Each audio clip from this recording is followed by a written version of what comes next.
சிரிச்சு வந்தது என் முகம்.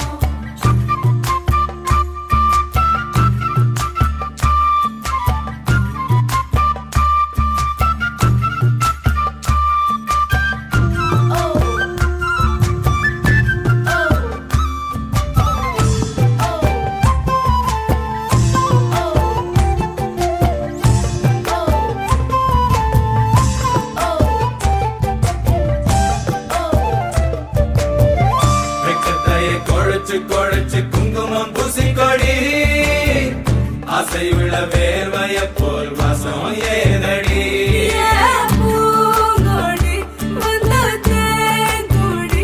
அவன் கைகளில் உடையட்டும் கண்ணே கண்ணாடி. அத்தாழங்காட்டுக்குள் மத்தாளம் கேட்குது சித்தானை ரெண்டுக்கு கொண்டாட்டம். முத்தார சாரலே முத்தான பன்னீர் வித்தார கள்ளிக்கு தள்ளாட்டம். அவன் மன்மத காட்டு சந்தனம் எடுத்து மதில் அப்பிக்கிட்டான். இவ குரங்கு கழுத்து குட்டிய போல தோளில் ஒட்டிக்கிட்டான். இனி புத்திக்காரங்குறா முத்தம் கொடுத்திரு ராசாவே. ஒண்ணுதான் வெத்தல கட்டி மாப்பிள்ள வெத்தல